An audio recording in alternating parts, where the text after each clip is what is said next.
Imagine you are on a Boeing 747, somewhere over the South China Sea. The year is 1974. Below you, the water stretches out dark and endless, and then, without warning, the city appears. Not gradually, the way most cities reveal themselves from the air. No, Hong Kong hits you all at once. A wall of light rising out of the ocean. Neon signs the size of buildings, red and gold and electric blue, stacked on top of each other like luminous bricks. Apartment towers so close together they seem to lean into one another, laundry flapping from every balcony like 10,000 tiny flags. And then the pilot does something that makes your stomach drop. The plane banks hard, 45 degrees to the left, and you are now looking straight down at rooftops.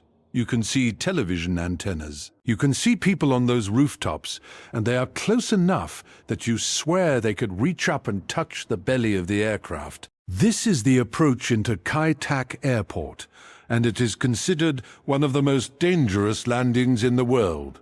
Pilots have to thread the needle between apartment buildings, lining up with a giant orange and white checkerboard painted on the side of a hill, and then drop the plane onto a single runway that juts out into the harbor like a concrete finger. And as your wheels finally screech against the tarmac, and your heart is still hammering, and you step out into that thick, subtropical air, heavy with salt and diesel, and something sweet you cannot quite identify, you realize something. This city is not like anywhere else on Earth. It is not quite Chinese. It is not quite British. It is something else entirely, something that was never supposed to exist at all. The heat is the first thing that hits you once you are outside the air-conditioned terminal. A wall of humidity so thick it feels like walking into a warm, wet towel. The second thing is the color. Green hills rising steeply behind the runway, dotted with squatter huts and apartment towers.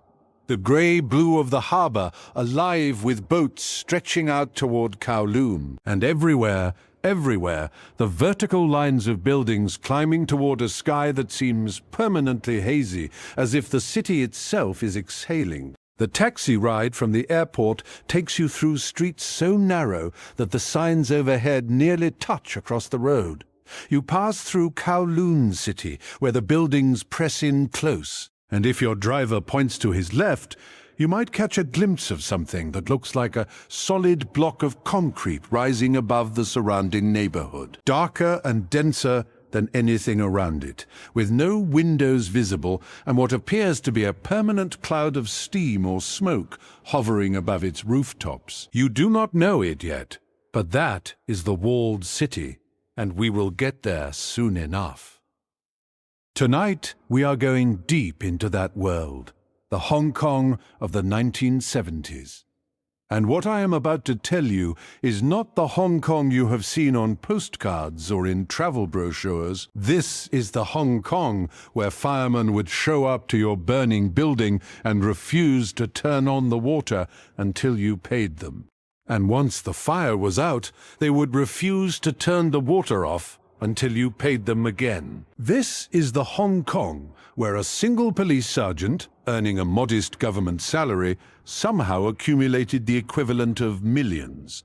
Where a lawless enclave the size of a few city blocks crammed 50,000 souls into a place with no sunlight, no government, and no rules. But it is also the Hong Kong where a young man named Bruce Lee returned home from Hollywood, disappointed and overlooked, and changed the world.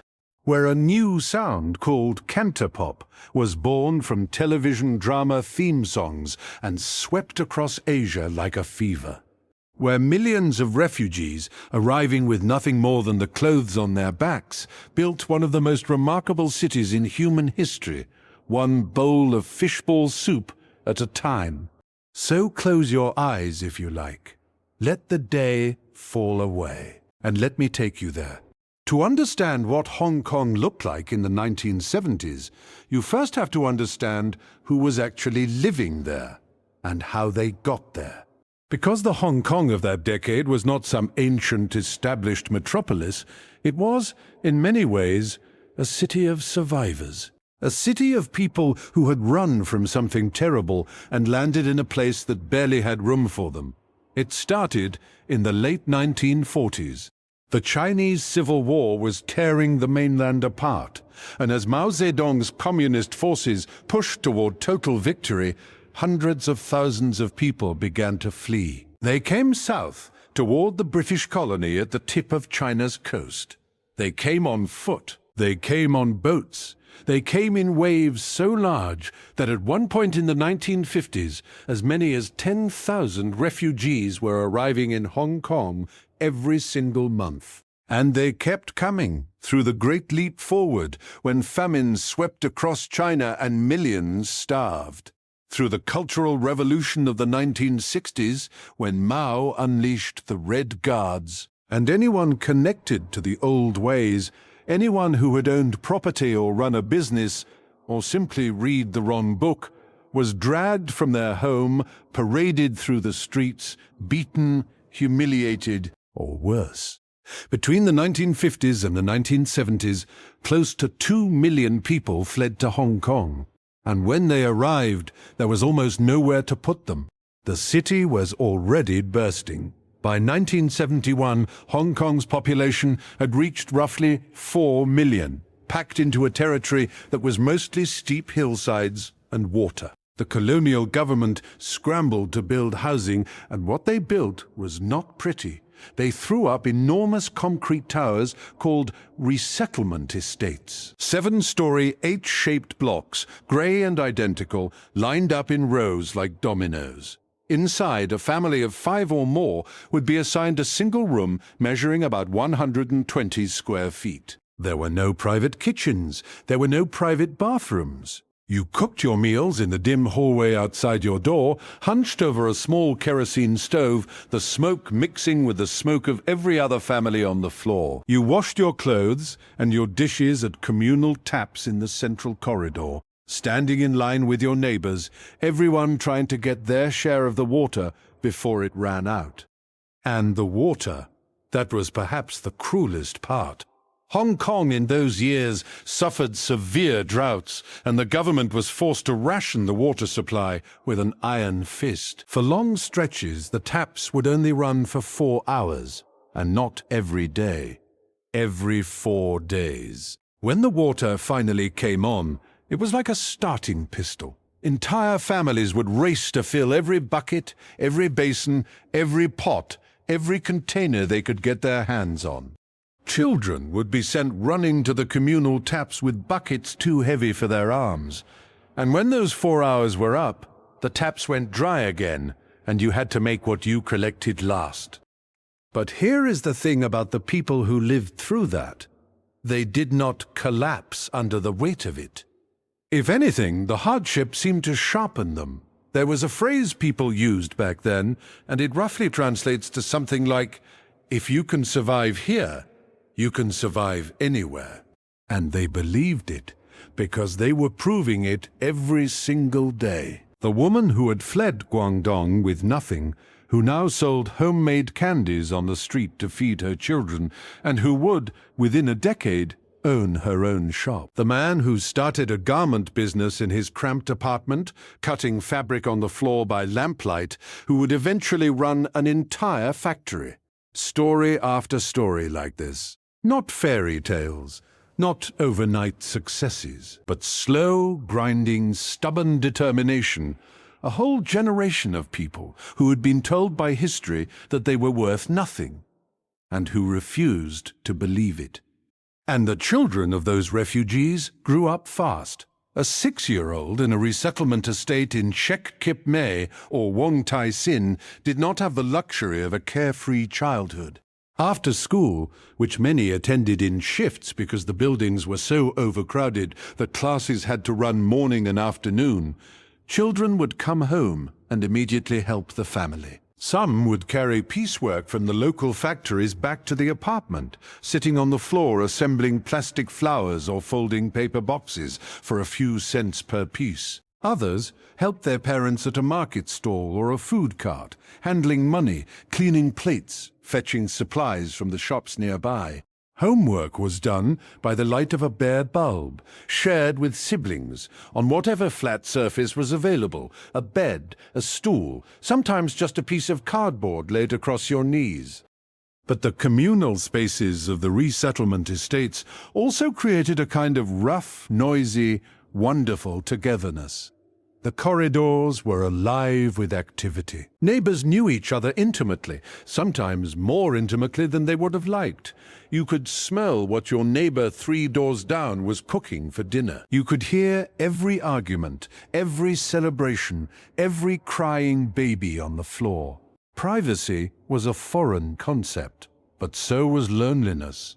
There was always someone to talk to, always another family going through the same struggles, always a shared understanding that you were all in it together, balanced on the same thin line between getting by and going under.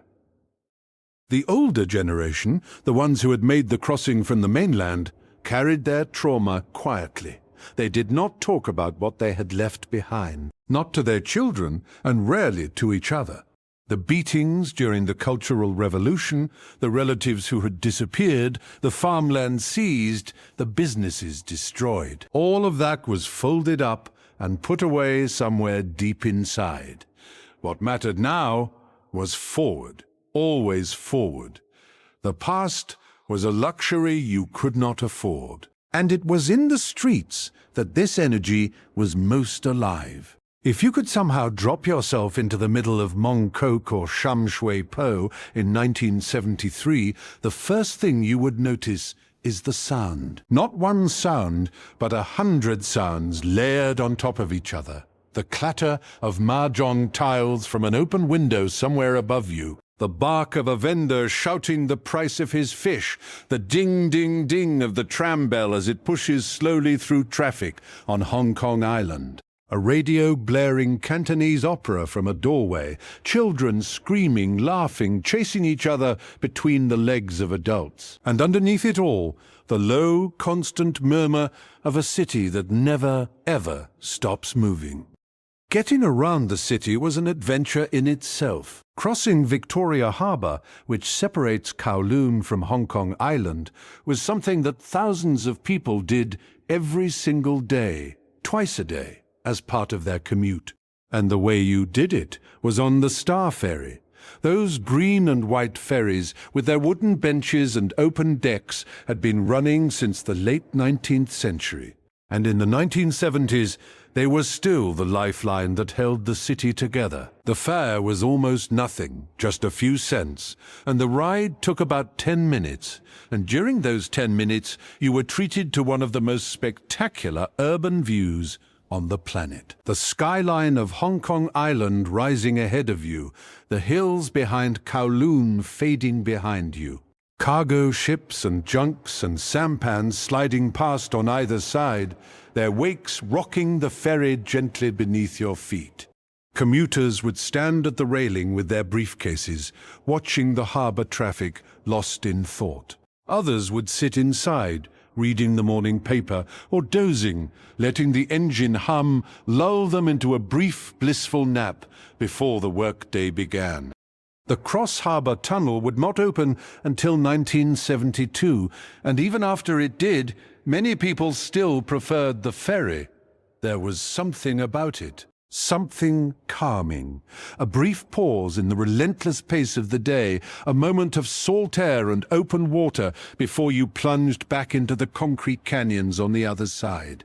On land, the double-decker trams on Hong Kong Island moved through the streets at a pace that could charitably be called leisurely. Locals called them ding-dings because of the bell the driver rang to warn pedestrians and other vehicles to get out of the way. They were cheap, slow, and utterly charming, and riding on the upper deck of a ding-ding through the streets of Central or Wan Chai was one of the great simple pleasures of Hong Kong life. Below you, the sidewalks teemed with people. Above you, the signs jutted out from the buildings like overhanging branches, advertising tailors and jewelers and restaurants in characters so large you could read them from blocks away. And then there were the minibuses, the red vans. These were the wild cards of Hong Kong public transit. They went wherever the big buses did not, weaving through back streets and narrow lanes at speeds that made even seasoned riders grip the seat in front of them. The drivers were famously aggressive and famously fast, and the minibuses had no set schedule. They left when they were full. They stopped when you banged on the roof. It was public transit with the energy of a street race, and for the millions of Hong Kong residents who depended on them, they were indispensable. The streets belonged to the hawkers. These were the vendors, the sellers, the people who made their living outdoors with nothing more than a wooden cart, a charcoal stove, and whatever they could cook or carry. By the early 1970s, there were more than 300,000 of them in Hong Kong. That is, nearly 1 in 6 people making their living right there on the sidewalk. They sold everything. Fish balls pierced on bamboo sticks, glistening with curry sauce. Egg waffles, golden and crispy, torn apart and eaten hot. Bowls of cart noodles swimming in rich broth. Roasted chestnuts and sweet potatoes in the cooler months, the smell of charcoal drifting up to apartment windows and pulling people down to the street like a spell. Stinky tofu, which smelled absolutely terrible and tasted, somehow, wonderful. And the Dai Pai Dongs, these were the open-air food stalls that lined the streets near the wharves and factories. A Dai Pai Dong was nothing fancy. A few folding tables, some metal stools, a cook working over a roaring wok flame behind a tiny counter. But the food that came out of these places was extraordinary. This is where Hong Kong's famous fusion cuisine was born. Fried spam sandwiches, macaroni in ham soup, milk tea so thick and sweet it could wake the dead. All of it invented by working people for working people, designed to fill you up fast and cheap and get you back on your feet. But being a hawker was not easy. Most of them did not have licenses. They operated in a grey zone, tolerated by the government because the city needed them, but never fully legal. And there was a game that played out on those streets every single day. A vendor would be set up, serving customers, and then someone would shout 2 words that every hawker in Hong Kong knew by heart. Zhao Guai, run! The cops are coming. And in an instant, the entire street would transform. Carts would be yanked off the ground, pots and stoves would be scooped up. Vendors would scatter in every direction, disappearing down alleys and into doorways, their wares balanced impossibly on their shoulders or shoved under tarps. It was a cat-and-mouse game, and it happened dozens of times a day, all across the city.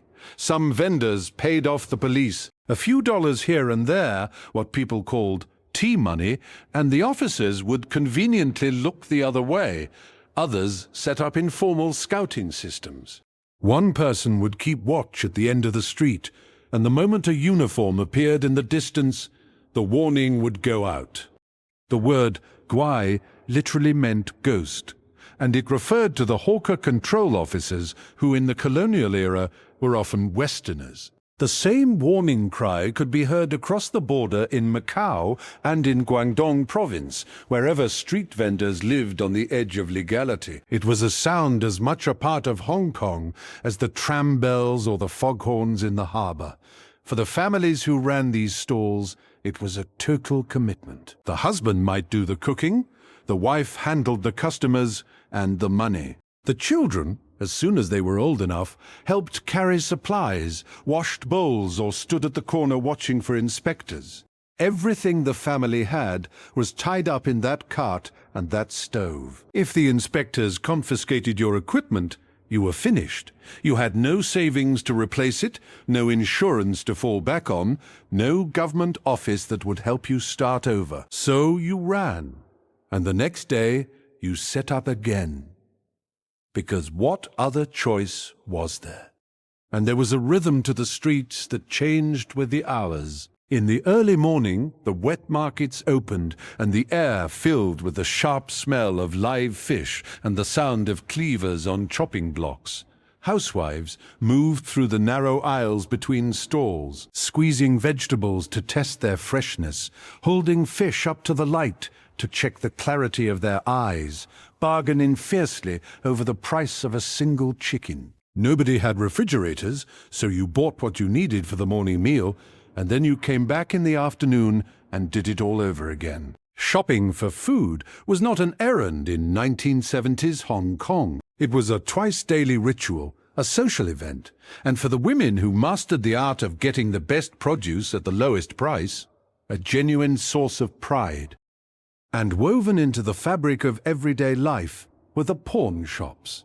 In the poorer neighborhoods, pawn shops were as common as noodle stalls, and they served a vital function.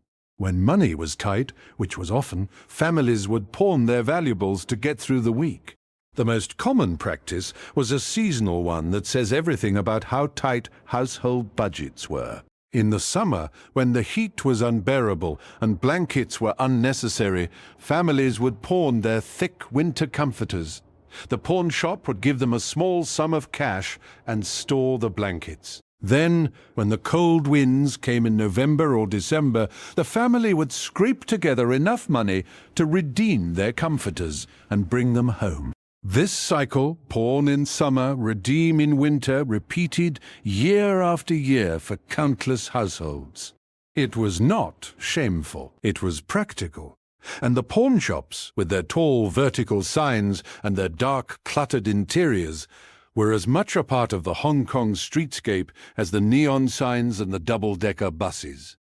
Life in 1970s Hong Kong was lived almost entirely outdoors. Apartments were too small for socializing, so people met in restaurants, in parks, on rooftops, and most of all, in the streets themselves. Old men gathered in small parks to practice Tai Chi at dawn, their movements slow and deliberate against the backdrop of a waking city. Grandmothers sat on stools outside their apartment buildings, fanning themselves and watching the world go by, commenting on everything and everyone with the authority that comes from having survived things younger people cannot imagine. Children played in every available space, stairwells, alleyways, the flat concrete areas between public housing blocks. Their games were inventive, physical, and loud, and they filled the air with a kind of chaotic joy that was one of the most beautiful sounds in the city. By midday, the factory workers spilled out for their lunch break, and the streets around the industrial districts turned into open-air cafeterias. The Dai Pai Dong owners worked with astonishing speed. A single cook flipping wok after wok over roaring gas flames, plates of fried noodles and rice appearing as if by magic and disappearing just as fast. The noise was constant, the heat was ferocious, and the food was unforgettable. People who grew up eating at those stalls will tell you with a kind of wistful certainty that nothing since has ever tasted quite the same. In the evenings, the character of the streets changed again. The neon signs flickered on, one by one, until the whole of Tsim Sha Tsui and Mong Kok and Wan Chai were drowning in electric color. The nightclubs opened, the bars filled up, sailors from foreign ships moored in the harbor wandered through the crowds, wide-eyed, spending money freely. Susie Wong may have been a fictional character from a 1957 novel, but the world she inhabited, the smoky bars and dance halls of Wan Chai, was very much real. By the 1970s, Wan Chai had become one of the most famous nightlife districts in Asia, a place where businessmen rubbed shoulders with sailors, where the champagne flowed alongside the cheap beer, and where the line between legitimate entertainment and something more questionable was deliberately profitably blurred. And while these hawkers were scrambling through the streets, dodging inspectors and feeding the city, there was a place not far away where the very concept of law had simply ceased to exist. A place so strange, so impossible, that if you described it to someone who had never heard of it, they would think you were making it up. Kowloon Walled City. Even the name sounds like something from a novel, but it was real. And in the 1970s, it was the most densely populated place on the face of the earth. Here is how it happened. Go back to 1898, when the British signed a treaty with the Qing dynasty that gave Britain control of the new territories for 99 years. The Chinese agreed to lease almost everything, but they insisted on keeping one tiny piece of land.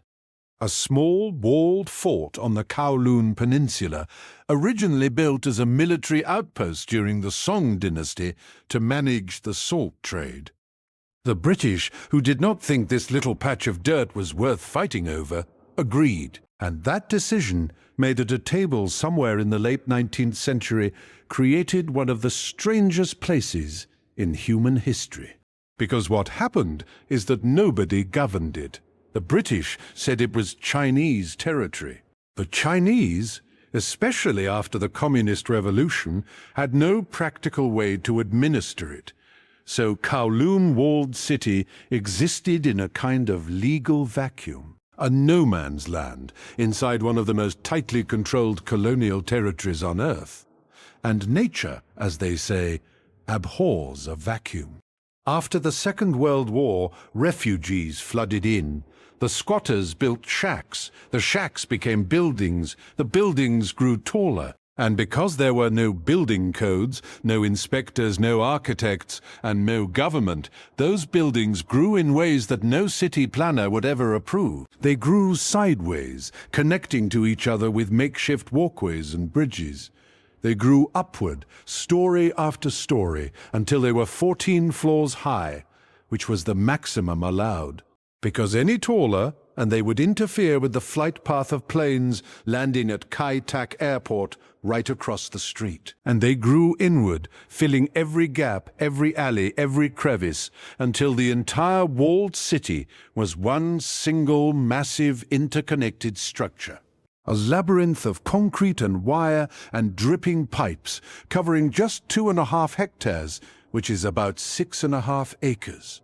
And inside that labyrinth lived, at its peak, an estimated 50,000 people. To put that in perspective, the population density of Kowloon Walled City was roughly 1.2 million people per square kilometer. The most crowded city in the world today, Manila, has a density of about 71,000.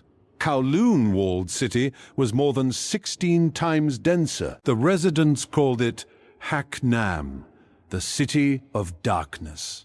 And they called it that because, quite literally, no natural light reached the ground level. The buildings were packed so tightly, stacked so high, that the interiors existed in a permanent twilight.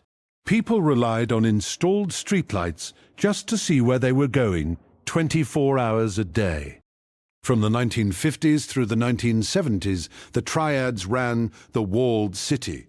The Sun Yeon, the 14K, and other gangs carved up the territory and established their empires. Opium dens, heroin stands, brothels, gambling houses, dog meat restaurants. All of it operated openly because there was no one to stop it. The police rarely entered, partly because it was politically complicated, partly because some officers were being paid to stay away, and partly because it was genuinely dangerous.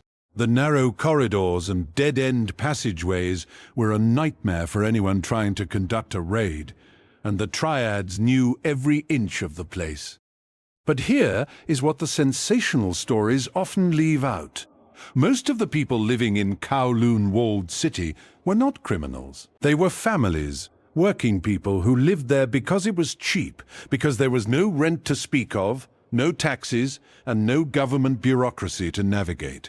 And within those dark, cramped walls, a community formed that was, by many accounts, surprisingly close and surprisingly warm. Neighbors looked out for each other. When the water pressure was too low to pump water to the upper floors, residents took turns conserving electricity in their apartments so that the pumps could run for everyone. Children played hide-and-seek in the labyrinth of corridors and stairwells.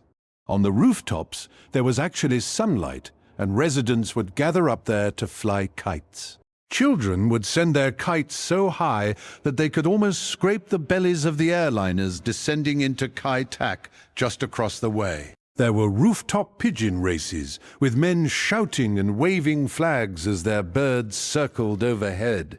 And there were businesses, hundreds of them, small factories producing noodles, fish balls, and all manner of food. Unlicensed dentists and doctors who charged far less than the clinics outside. One of the open secrets of Hong Kong was that if you needed dental work done cheaply, you went to the Walled City.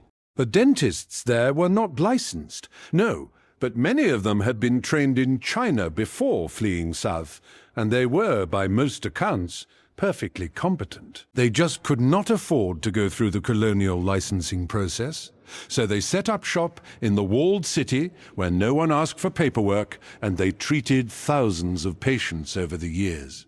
By the 1970s, something began to change. The new wave of anti-corruption campaigns, which we will get to shortly, started to spill over into the Walled City. Police presence increased. The most blatant criminal operations were pushed out or driven underground. The city did not become safe exactly, but it became less openly dangerous. More families moved in. More legitimate businesses opened. The Walled City entered a strange middle period where it was no longer the lawless hellhole of the 50s and 60s, but it was still a world apart from the rest of Hong Kong, a place where the rules simply did not apply, for better and for worse.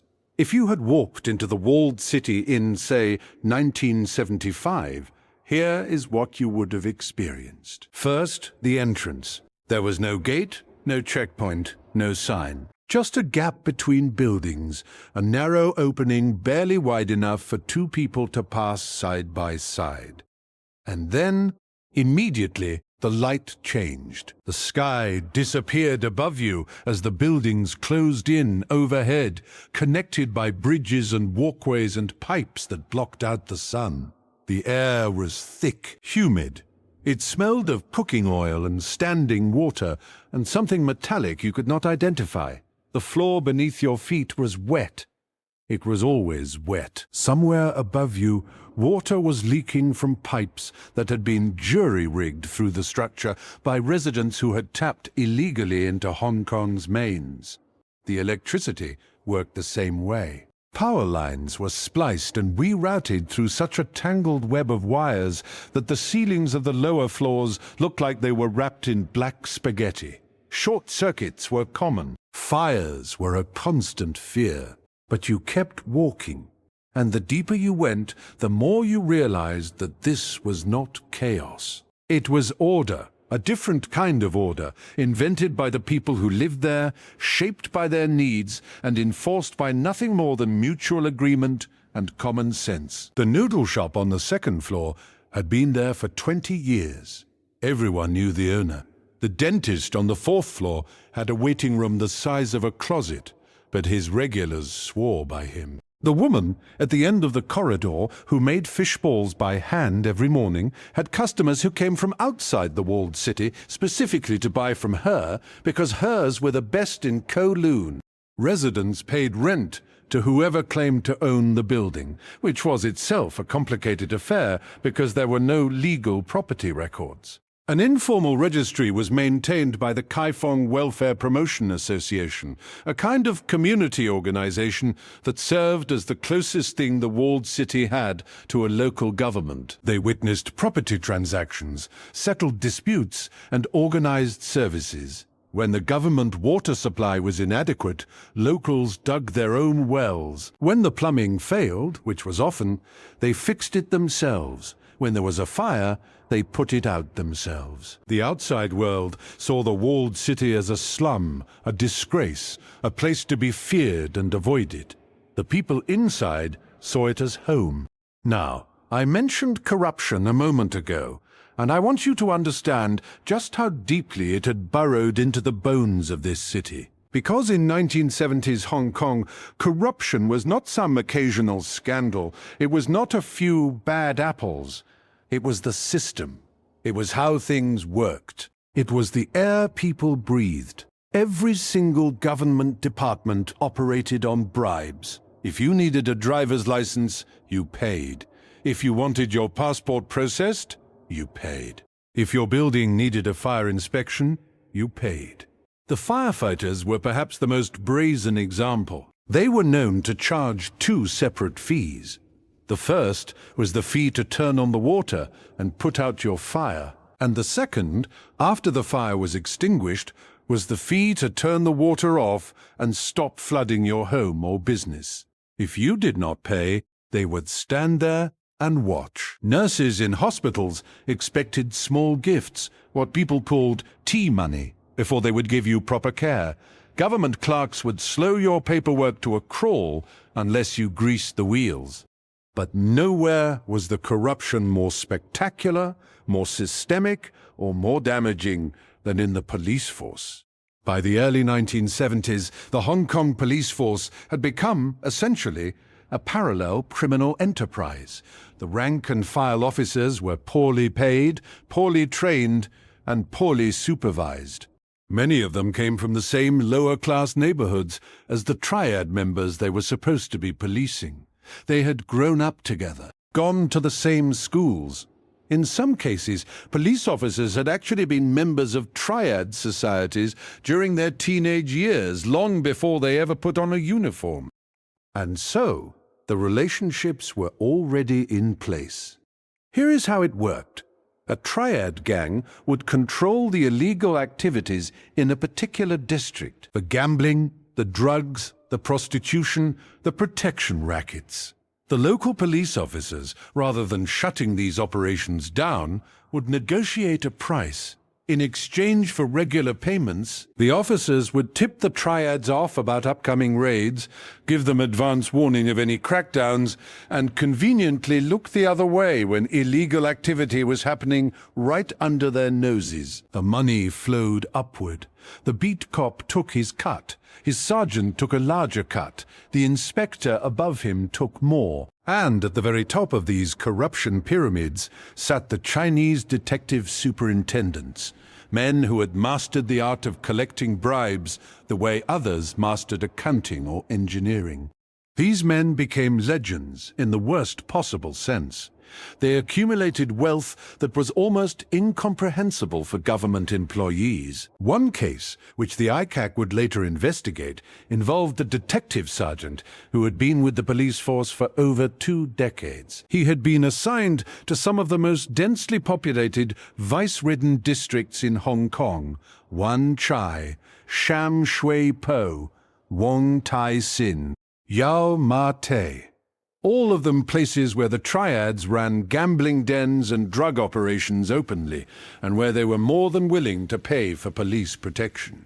When investigators finally looked into this sergeant's finances, they found he controlled assets worth more than 3 million Hong Kong dollars. In his name, in his wife's name, in his girlfriend's name. Land, buildings, bank accounts. To understand how absurd that figure was, consider that at the time, a primary school teacher's starting salary was $300 a month.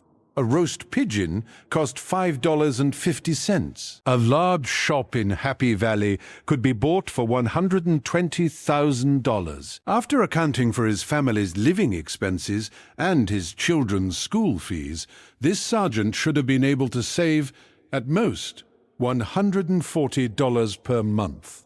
His actual accumulated wealth was thousands of times greater than what his honest salary could have produced.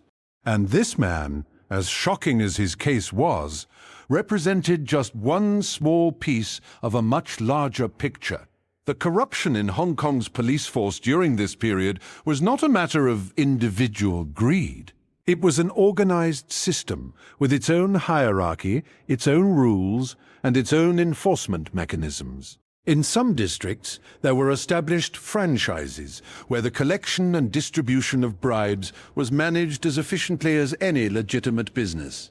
Money flowed upward from the street, level through a chain of offices, each taking their established percentage, with the district's senior officer sitting at the top of the pyramid and collecting the lion's share.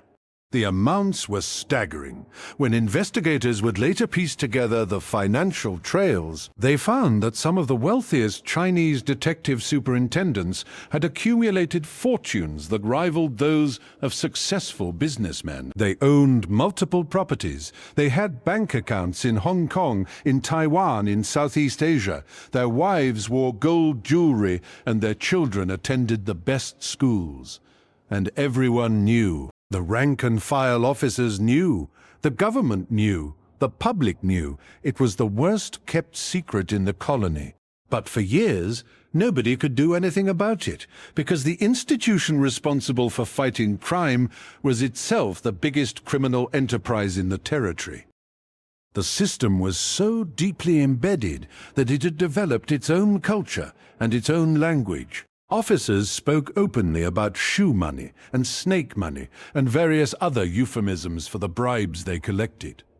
New recruits were introduced to the system almost immediately. An officer who refused to participate was not just seen as naive, he was seen as a threat. Because if one officer refused to take bribes, he might report the ones who did, and the whole structure could come tumbling down. The pressure to go along was enormous, and the consequences of resistance could range from social isolation to physical intimidation to being assigned to the worst posts in the most dangerous districts. And he was not even close to the top of the pyramid. The senior detective superintendents were far wealthier. Their stories would later be adapted into some of Hong Kong's most popular crime films. And the British officers were not entirely clean either. The corruption ran across racial lines and rank structures. Though the most visible and the most extreme cases tended to involve the Chinese officers who had the deepest community connections and the longest-standing relationships with the Triad networks. The whole rotten structure might have continued indefinitely, if not for one man's spectacular act of cowardice. In 1973, investigators turned their attention to Peter Godber, a chief superintendent, British, decorated, one of the most senior officers in the entire Hong Kong police force. And when they looked at his finances, they found he was sitting on assets worth more than 4.3 million Hong Kong dollars. Wealth that was several times greater than his entire cumulative salary over more than 20 years of service. The Attorney General gave Godber 1 week to explain the source of his fortune. 1 week. And what did Godber do? He ran. On June 8, 1973, Peter Godber slipped out of Hong Kong, boarded a flight, and vanished. The most senior police officer in the colony, under active investigation for corruption on a massive scale, had simply walked away. The public reaction was volcanic.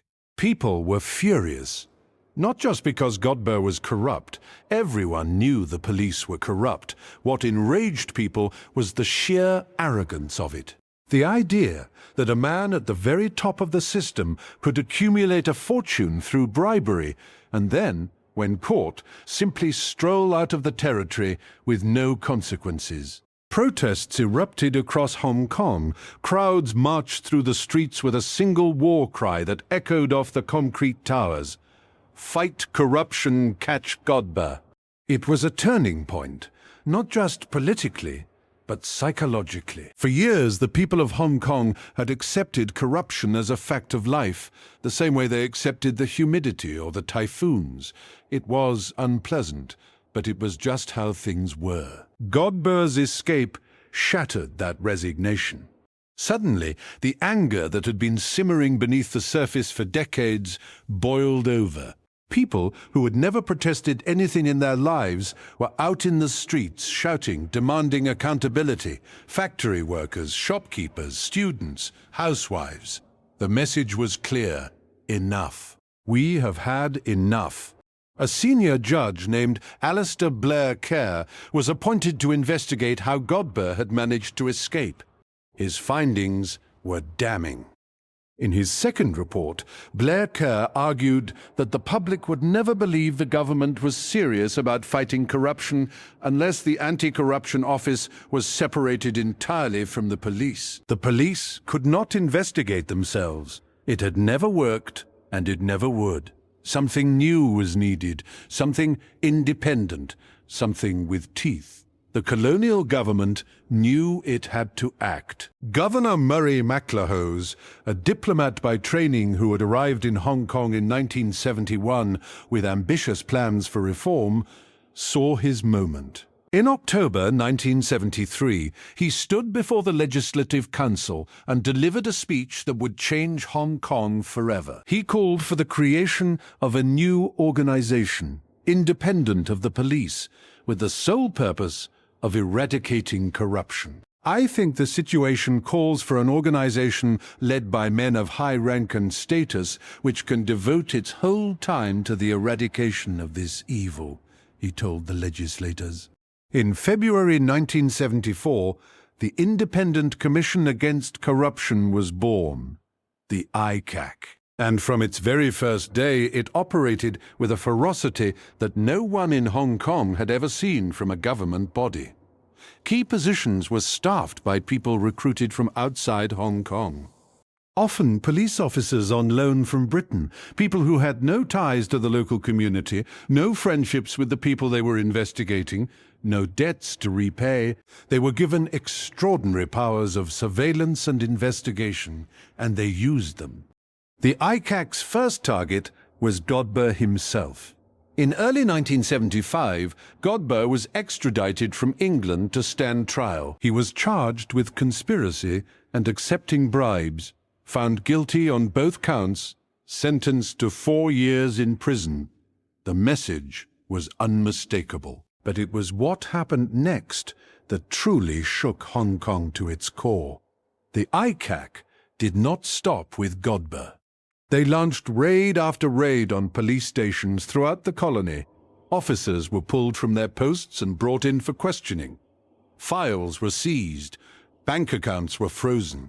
The investigation moved like a wildfire through the ranks, and the police force, which had operated with impunity for decades, suddenly found itself under siege. More than 40 senior Chinese officers fled Hong Kong rather than face prosecution.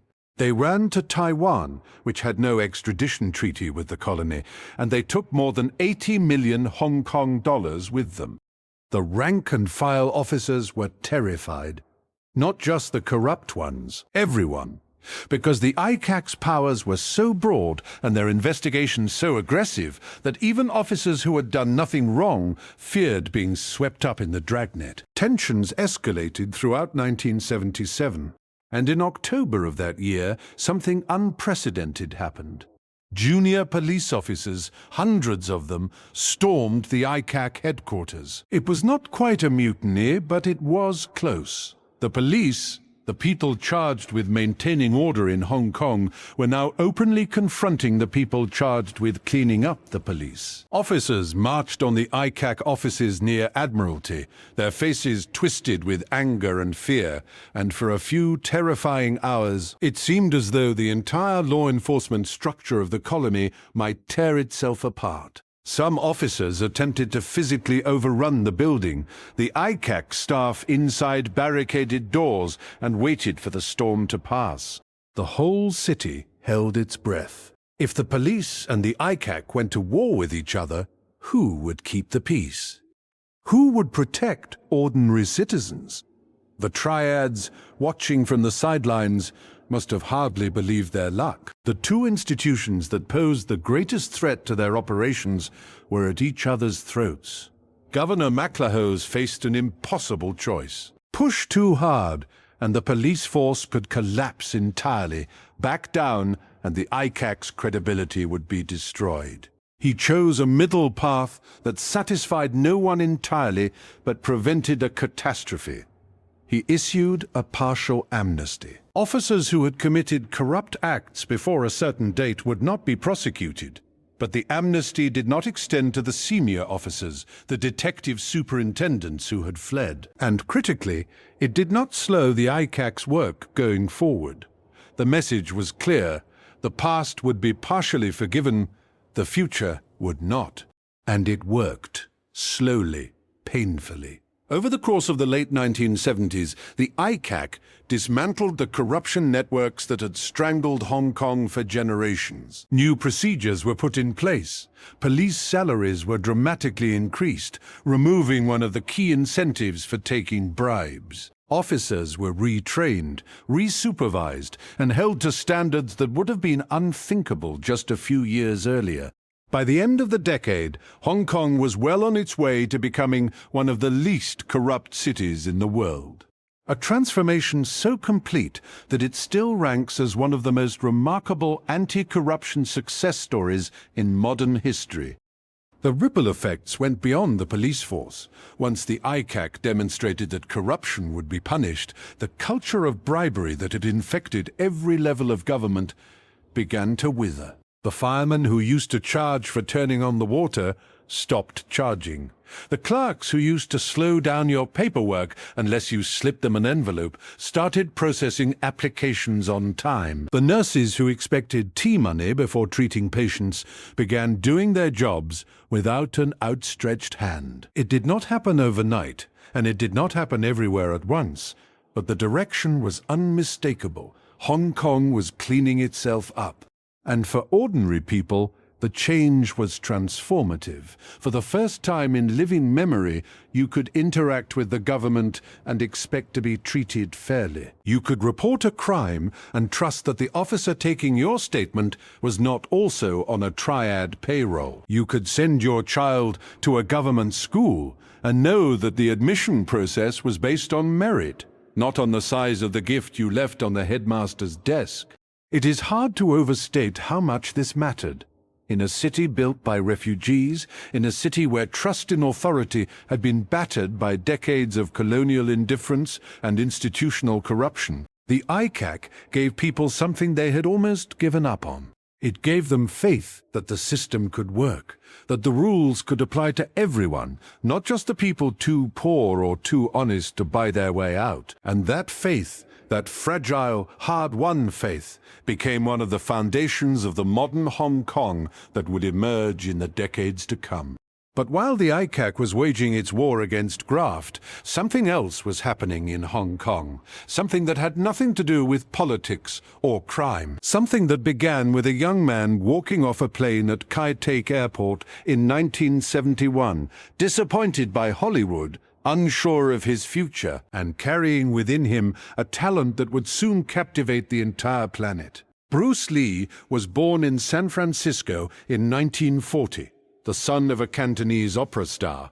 But he grew up in Kowloon. As a teenager, he trained in Wing Chun under the legendary Ip Man, and he fought on the rooftops because in 1950s and 1960s, Hong Kong, that was the thing. Soaring crime and limited police resources had driven many young men to learn martial arts for self-defense, and the city had more than 400 martial arts schools. Rivalry between these schools was intense, and it often spilled over into organized bare-knuckle fights on the rooftops of apartment buildings. They fought up there to avoid the British colonial police, who frowned on such things. And Bruce Lee, young and fearless and extraordinarily fast, was a regular participant. Those rooftop fights were not some underground curiosity. They were part of the fabric of Hong Kong youth culture. The city in those years had a raw, physical edge to it. Boys joined martial arts schools the way boys in other countries joined football teams. It was social, it was competitive, and it was wrapped up in questions of honor and reputation that ran deep in the community. Your school's reputation was your reputation, and if a rival school challenged yours, you were expected to answer. The rooftops were chosen because they were out of sight, because the police rarely patrolled the upper levels of apartment buildings, and because there was a certain dramatic poetry to fighting against the backdrop of the Hong Kong skyline. Lee trained in Wing Chun under the legendary Ip Man, but he was restless, curious, always experimenting. He absorbed techniques from northern praying mantis, southern dragon, eagle claw, and half a dozen other styles, mixing and matching them in ways that drove the traditionalists crazy but produced results that were undeniable. He won the Hong Kong Schools boxing tournament in 1958, knocking down the defending champion in the final. He was 17 years old. He moved to America as a teenager, attended the University of Washington, and began teaching martial arts. He got a taste of Hollywood with the Green Hornet television series in the 1960s. But when the show was cancelled, the roles dried up. Lee found himself giving private lessons to movie stars like Steve McQueen just to pay the bills. Frustrated by Hollywood's inability to see past his ethnicity, unable to find roles that matched his ambition, he made a decision that would change everything. He went home. When Lee arrived back in Hong Kong in 1971, the city was ready for him in ways that neither he nor anyone else could have predicted. His first film, The Big Boss, was released that same year, and it shattered box office records across Asia. Audiences went berserk. Here was a Chinese man on screen, not as a sidekick, not as a stereotype, but as the hero. A hero who was powerful, charismatic, and absolutely fearless. His follow-up, Fist of Fury, in 1972, was even bigger. The film's themes of Chinese resistance against foreign oppression hit Hong Kong like a thunderbolt. In a city still governed by the British, still grappling with its identity, still populated by millions of people who had fled the chaos of mainland China, Bruce Lee became a symbol of something desperately needed: pride. Defiance, the idea that a Chinese man could stand toe-to-toe with anyone in the world and win. The whole city was electrified. Lee's reputation preceded him everywhere. People recognized him on the streets of Kowloon, and his fame was so great that locals would actually challenge him to fights, wanting to test themselves against the man they called the fastest fist in the East. The martial arts film industry exploded overnight. Shaw Brothers and Golden Harvest Studios, the two giants of Hong Kong cinema, scrambled to find anyone who could fight on camera, churning out kung fu films at an astonishing rate. A young stuntman named Jackie Chan appeared as an extra in 2 of Lee's films, and he was just one of dozens who would ride the wave that Lee had created. Then came Enter the Dragon. Released in 1973, it was the first joint production between a Hong Kong studio and a Hollywood studio, Warner Brothers. It was a global phenomenon. The film turned Bruce Lee into an international superstar and introduced the world to Hong Kong cinema in a way that nothing else ever had. But Bruce Lee never saw it. On July the 20th, 1973, just 6 days before the film's premiere in Hong Kong, Lee died. He was 32 years old. The official cause was swelling of the brain, attributed to an allergic reaction to a headache medication. But the circumstances were strange enough that speculation and conspiracy theories would follow Lee's death for decades. The shock rippled through Hong Kong like an earthquake. This man who had come to represent so much, who had given the city and its people a sense of power and pride that transcended politics, was gone. Just like that, at the height of his powers. The kung fu craze, however, did not die with him. If anything, it intensified.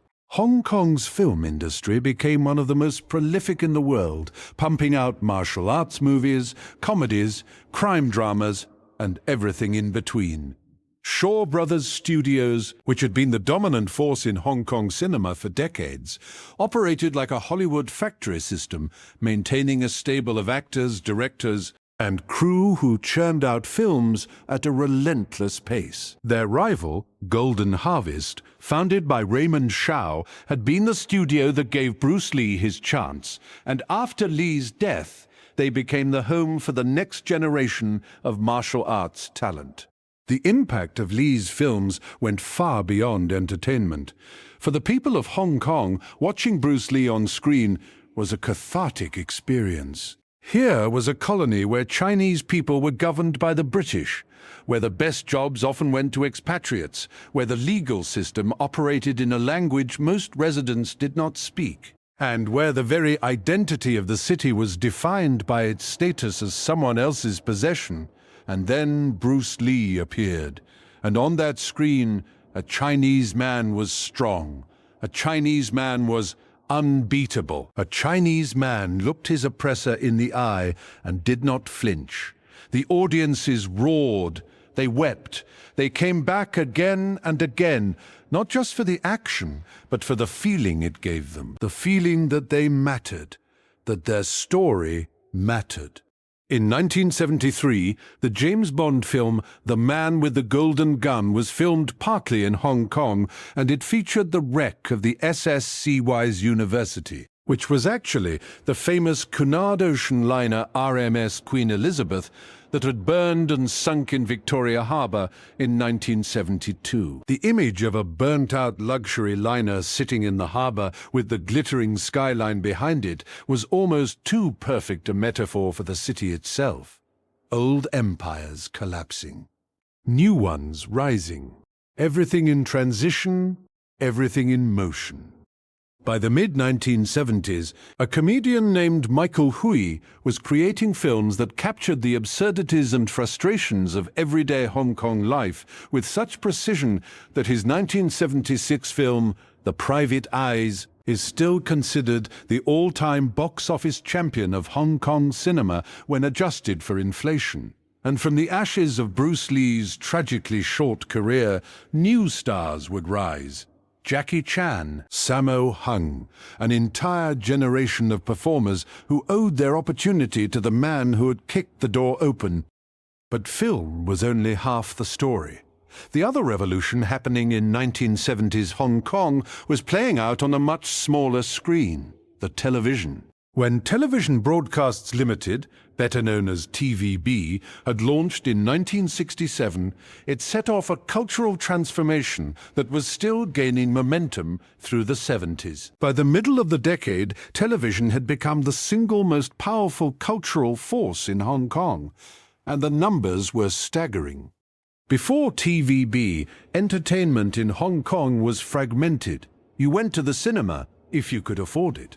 You listened to the radio, you attended Cantonese opera, which was beloved by the older generation, but felt increasingly old-fashioned to the young. Television changed everything, because it was communal and it was free. A single television set in a living room could gather an entire floor of an apartment building. Neighbors would crowd into someone's flat, sitting on beds and stools and the floor, all eyes fixed on the small glowing screen in the corner. In the poorer neighborhoods, shops and restaurants would place a TV set in the window, facing outward, and crowds would gather on the sidewalk to watch. 2 to 3 million people out of a total population of around 4 million tuned in every single night. 66% of the entire population watching the same shows at the same time. The TV dramas were epic in scale, averaging 80 to 120 episodes per series, and they aired every evening at 7 o'clock. When a popular series reached its finale, something remarkable happened. The streets emptied, restaurants closed early, taxi drivers pulled over. The entire city stopped what it was doing and gathered around the nearest television set. And the theme songs of these dramas did something unexpected. They revived Cantonese music. For years, Mandarin pop and Western rock and roll had dominated the Hong Kong music scene. But the television dramas needed Cantonese language theme songs, and the songs they produced were so catchy, so emotionally resonant, that they became hits in their own right. People hummed them on the bus. They sang them in karaoke bars. They bought the records. And before anyone quite realized what was happening, An entirely new genre had been born. They called it cantopop, and it would go on to become one of the defining cultural exports of Hong Kong, spreading across Southeast Asia, Taiwan, and beyond. The term itself was coined during the 1970s, and it represented something larger than just music. It was Hong Kong finding its own voice. Not British, not mainland Chinese, something unique. Something that belonged to the people who lived there and the city they had built.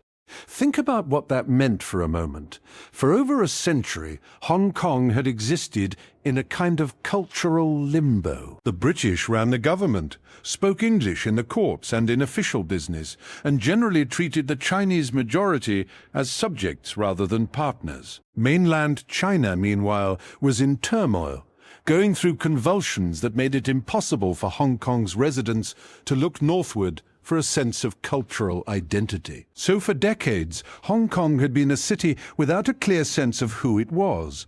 A colony, a port, a place where people lived, but not necessarily a place people belonged to. Television and cantopop changed that. When millions of people sat down every night and watched the same drama, laughed at the same jokes, hummed the same theme song, something profound happened.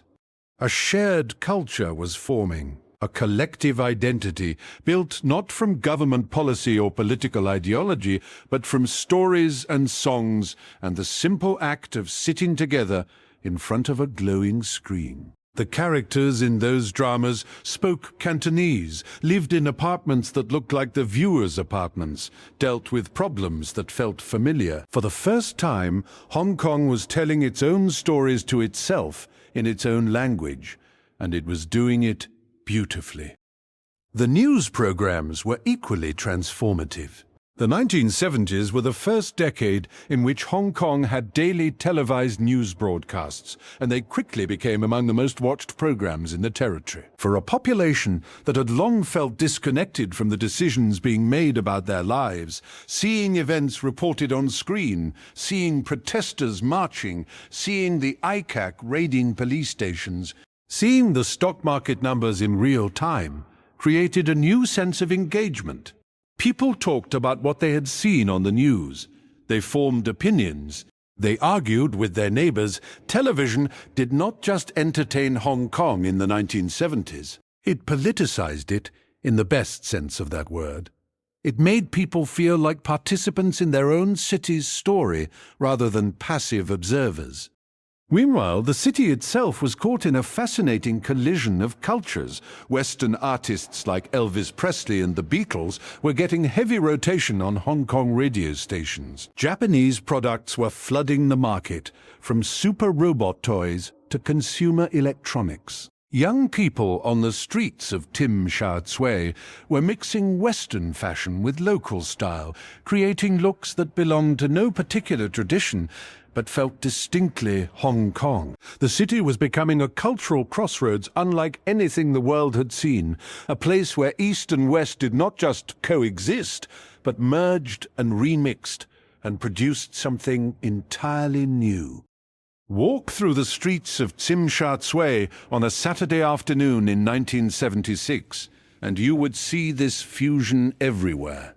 A young woman in bell-bottom jeans and platform shoes, her hair styled in a feathered cut she had copied from an American magazine, stopping at a street stall to buy a bag of White Rabbit candies. A group of teenage boys in Bruce Lee t-shirts heading to a cinema to watch the latest Shaw Brothers kung fu film, their transistor radios tuned to a station playing a cantopop ballad. A tailor's shop with a window display showing the latest London fashions alongside traditional Cheongsam dresses. A record store where the shelves were stacked with vinyl from Sam Hui, the godfather of cantopop, sitting right next to albums by the Bee Gees and Led Zeppelin. The Japanese influence was particularly strong. Super robot toys from Japan, Mazinger Z and Getter Robo and their cousins were arriving in Hong Kong in waves, and boys collected them obsessively, trading them in school playgrounds and displaying them on shelves in their cramped bedrooms. Japanese electronics were flooding the market too. Transistor radios, cassette players, watches. The products of Japan's own economic miracle were finding eager customers in a Hong Kong that was beginning to have disposable income, however modest, for the first time. And food, as always, was where the cultural mixing was most delicious. The Cha-Cha Teng, Hong Kong's beloved casual restaurants, were laboratories of culinary fusion. You could sit down and order a bowl of wonton noodles followed by a slice of toast with condensed milk and a cup of Hong Kong-style milk tea, which was not like any milk tea you would find in Britain or in China. It was stronger, smoother, made with evaporated milk and strained through a cloth filter so many times that the locals called it silk stocking tea. These restaurants were crowded, noisy, and fast. You sat at communal tables with strangers. You ordered quickly, you ate quickly, and then you left, making room for the next wave of customers. It was Hong Kong in microcosm, efficient, practical, and somehow, despite the rush, deeply satisfying. And beneath all of this cultural energy, the economic engine of Hong Kong was roaring. The 1970s were the years when Hong Kong began its transformation from a manufacturing base into a global financial center. And the journey was anything but smooth. For much of the post-war period, Hong Kong's economy had been powered by factories, garment workshops, textile mills, plastic toy manufacturers. Small operations, often family-run, crowded into industrial buildings in Pun Tong and Cheung Sha Wan and other working-class districts. The work was grueling. Long hours, low pay, no safety regulations to speak of, but for people who had arrived with nothing, it was a foothold, a way to earn, a way to begin climbing. The garment industry in particular was the backbone of Hong Kong's economy during this period. Thousands of small workshops were scattered throughout the industrial districts, many of them occupying single floors of nondescript concrete buildings. Inside, rows of women sat at sewing machines for 10, 12, sometimes 14 hours a day, stitching together shirts and dresses and trousers that would be exported to department stores in London and New York and Sydney. The heat was suffocating. The noise was relentless. The pay was calculated by the piece, which meant that every bathroom break, every moment of rest, every conversation with a co-worker cost you money. Children as young as 12 worked alongside their parents during school holidays, threading needles, pressing seams, packing finished garments into cardboard boxes. And yet, for many of these workers, the factory was a step up. Compared to the uncertainty of hawking or the backbreaking labor of construction, a factory job offered a certain predictability. You knew what you were making. You knew what you would be paid. And if you were fast and skilled, you could save. Not much, but enough. Enough to move the family out of the resettlement block and into a slightly better apartment.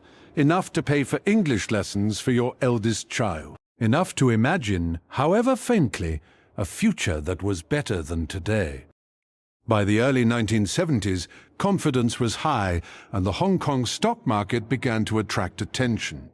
In 1972 and early 1973, stock mania swept the city. Everyone was buying shares. Factory workers, taxi drivers, housewives. People who had never invested in anything in their lives were suddenly glued to stock tickers, pouring their savings into a market that seemed to only go up. It was euphoric. People borrowed money to buy shares. They mortgaged their apartments. They took out loans from friends and relatives. The newspapers ran breathless stories about ordinary people becoming rich overnight, which only fueled the frenzy further. And then, in 1973, it all came crashing down. The stock market collapsed. The Hang Seng Index plummeted. Fortunes were wiped out overnight. The factory worker who had put his life savings into a construction company saw those savings evaporate in a matter of weeks. The taxi driver who had borrowed money to buy shares suddenly owed more than his entire annual income. The housewife who had secretly invested the family's emergency fund had to confess to her husband that the money was gone. The human toll was devastating. Marriages collapsed under the strain. Businesses that had been built over decades were shuttered. Some people, unable to face the shame and the debt, took their own lives. The crash of 1973 was Hong Kong's first modern financial trauma, and it scarred a generation. Factory orders dried up as the global economy reeled from the oil crisis. Businesses closed. Unemployment surged. The number of street hawkers actually spiked during this period, as people who had lost their factory jobs turned to the only option left available to them, pushing a cart through the streets and selling whatever they could. The crash taught Hong Kong a lesson it would never forget. Easy money is never really easy, and the market does not care about your dreams. But it also revealed something about the character of the city. People did not pack up and leave. They did not demand government bailouts because there were none to be had.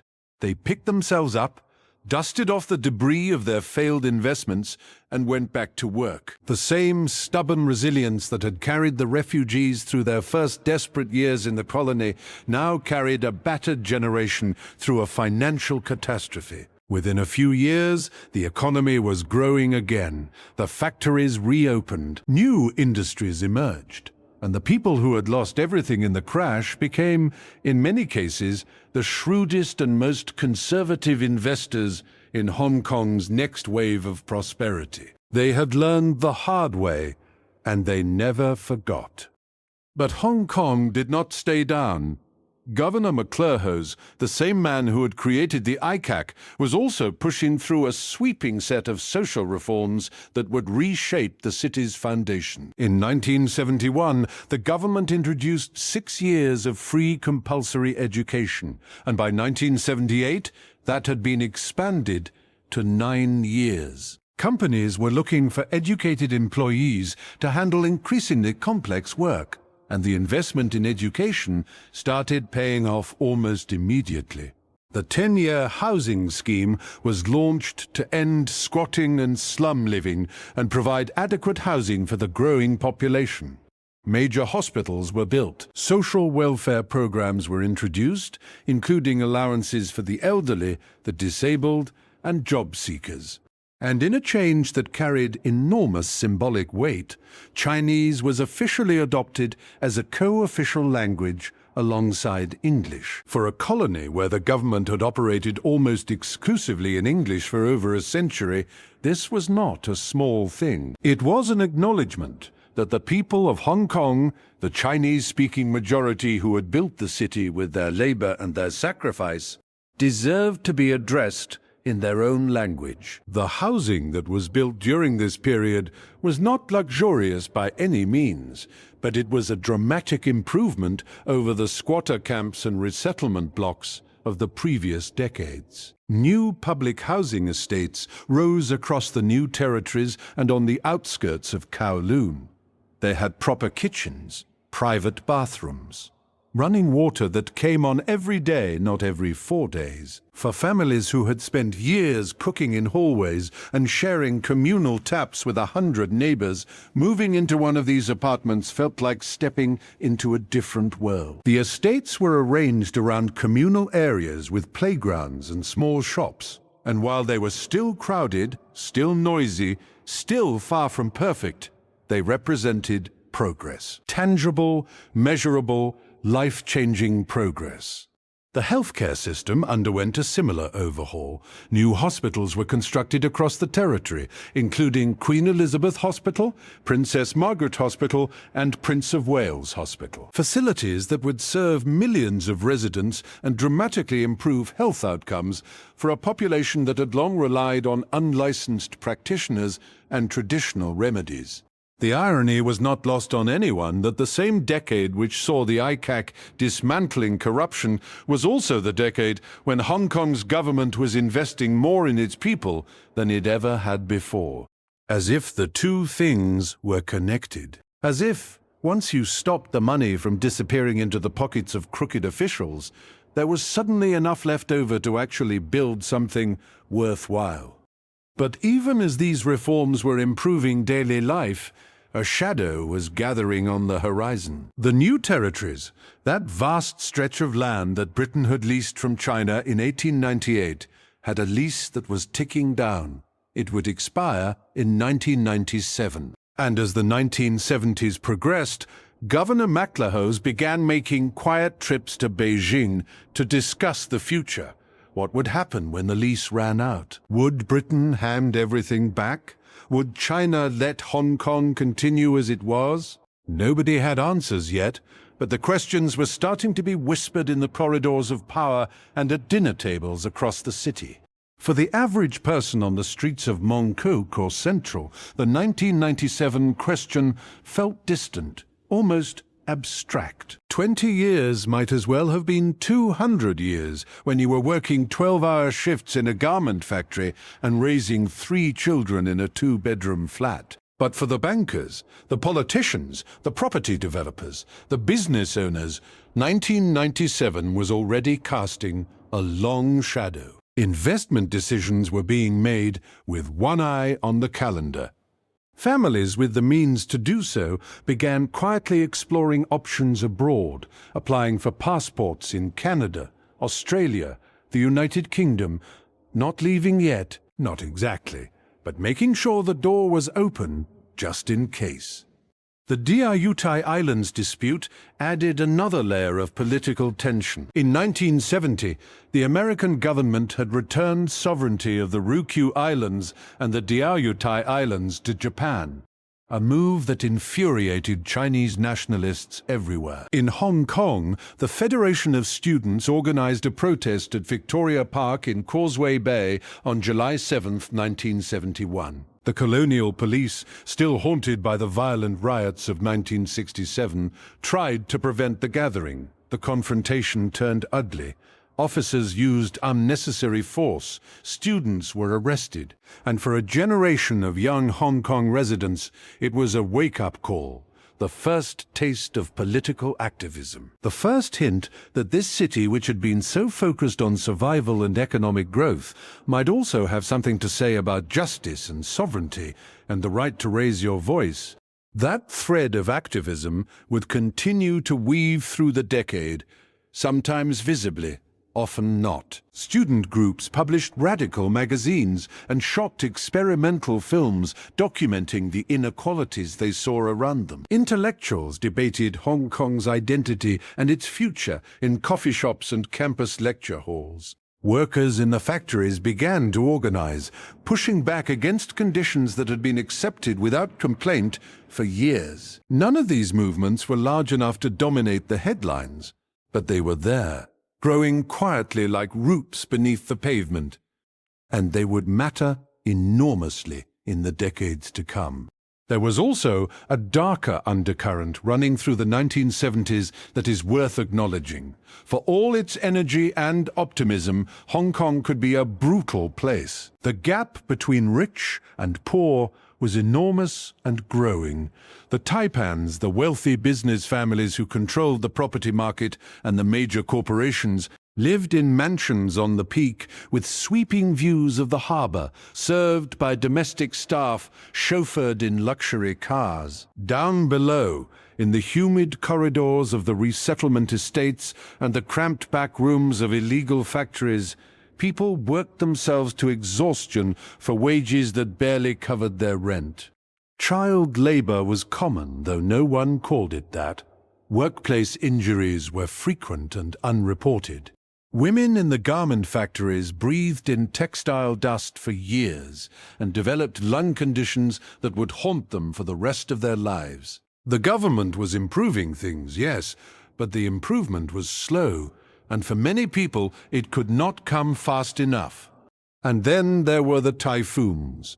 Hong Kong sits directly in the path of the Pacific typhoon belt, and the 1970s delivered some devastating storms. Typhoon Rose in August 1971, tore through the territory with ferocious winds, forcing authorities to raise the dreaded Hurricane Signal Number 10, the highest warning level. When the storm passed, more than 5,000 people had been made homeless. Over 600 wooden huts were destroyed. 24 buildings were damaged, 6 of them beyond repair. For the families living in squatter settlements on the hillsides, a major typhoon was not just a weather event, it was a potential catastrophe. Everything you owned, everything you had scraped together since arriving in Hong Kong, could be swept away in a single night of howling wind and torrential rain. And in the morning you would start again, because that is what you did. That is what Hong Kong did. As the 1970s drew toward their close, Hong Kong was a city suspended between worlds, between the old and the new, between poverty and prosperity, between colony and something else, something no one could quite name yet. The refugees who had arrived with nothing were now raising children who spoke both Cantonese and English, who watched kung fu movies and listened to cantopop, who ate fishball soup from a street cart for lunch and studied mathematics in a modern school by afternoon. The physical landscape of the city was changing almost as fast as its culture. Construction cranes crowded the skyline, and new buildings seemed to appear overnight, as if the city were growing organically, sprouting towers and highways and tunnels the way a forest sprouts trees. The harbour, once dominated by junks and sampans, now played host to container ships from every corner of the globe. Hong Kong was handling more cargo than almost any other port in Asia, and the docks and warehouses that lined the waterfront hummed with activity around the clock. The money pouring through the territory was attracting banks from London and New York and Tokyo, and the financial district on Hong Kong Island was beginning its transformation into the glittering canyon of glass and steel that it would eventually become. But for all the growth, for all the cranes and the construction and the money, the soul of 1970s Hong Kong remained in its streets. In the narrow lanes of Sham Shui Po, where the fabric merchants still spread their bolts of cloth on the pavement, and the old men still played Chinese chess on folding tables. In the smoky temples of Wong Tai Sin, where housewives burned incense and shook fortune sticks, seeking guidance for their families' futures. In the apartment buildings of Meifu and Taikoo Shing, where the new middle class was beginning to take shape, families who had climbed out of poverty through decades of work and sacrifice, and who now dared to dream of something more than survival. The corruption that had poisoned every level of government was being burned out, slowly and painfully, by an organization that answered to no one except the governor himself. The walled city still stood, dark and dense and utterly unique, its residents carrying on with their lives in a place that no urban planner would ever have designed and no government would ever have approved. And the neon signs, those extraordinary neon signs that had greeted you on your imaginary flight into Kai Tak, they were still there, still glowing, still stacked on top of each other in impossible layers of red and gold and blue. By the end of the decade, there were more of them than ever, and they were getting bigger, brighter, bolder. They hung out over the streets like luminous canopies, advertising everything from tailors to tea houses to nightclubs, and at night they turned the narrow streets of Kowloon into corridors of pure electric color. There was something almost defiant about them, as if the city was saying, "Look at us, look at what we built, look at what we survived. We are still here, and we are only getting started." The people of 1970s Hong Kong did not know, could not have known, what was coming. The negotiations with Beijing, the handover in 1997, the transformations that would turn their city into one of the great financial capitals of the world, they were just living, day by day, stall by stall, film by film, song by song, building something extraordinary, not according to any grand plan, but out of sheer necessity and stubborn, beautiful human determination. And if you listen closely, even now, you can almost hear it, the clatter of mahjong tiles, the sizzle of a wok, the ding of a tram bell, the shout of a vendor, the laughter of children on a rooftop, flying kites in the shadow of descending airplanes. A city that never sleeps, telling its story to anyone who will listen. There is a famous photograph taken from Victoria Peak sometime in the late 1970s that captures the harbour at dusk. The water is dark, dotted with the lights of junks and cargo ships and star ferries making their steady crossing between Kowloon and Hong Kong Island. The buildings along the waterfront are lit up, their windows glowing yellow and white, and the neon signs are blazing, and in the distance, the hills of the new territories fade into shadow. It is a beautiful image, but what makes it remarkable is what it does not show. It does not show the cramped apartment where a family of 6 is eating dinner around a table the size of a suitcase. It does not show the hawker pushing his cart through a back alley, dodging puddles and hoping the inspectors have gone home for the night. It does not show the police officer turning in his badge, disgraced, or the Triad member looking over his shoulder, wondering if the ICAC knows his name. It does not show the woman in the garment factory rubbing her aching hands, or the boy on the rooftop of the walled city, watching his kite dance against the belly of a descending 747. It does not show any of that, but all of it is there. All of it is part of the picture. All of it is Hong Kong. The 1970s were the decade when Hong Kong stopped being a temporary refuge and became a real place. A place with its own music, its own movies, its own food, its own language, its own attitude. A place that had looked into the face of corruption and poverty and chaos and said, "Not today." A place that was messy and imperfect and sometimes cruel, but also vibrant and resilient and stubbornly, impossibly alive. The generation that lived through it did not think of themselves as heroes. They thought of themselves as people doing what needed to be done. Getting up in the morning, feeding their families, building their businesses, fighting their fights, one day at a time. But from where we stand now, looking back across the decades, what they accomplished was nothing short of extraordinary. They turned a refugee camp into a world city, and they did it with their bare hands. Thank you so much for spending this time with me tonight. If you enjoyed this journey through 1970s Hong Kong, please do hit that like button and subscribe to the channel. It truly does help more than you know, and it means the world to me. Leave a comment and tell me where you are watching from, and let me know what city or era you would like to explore next. Until then, sleep well, dear friends. Sweet dreams.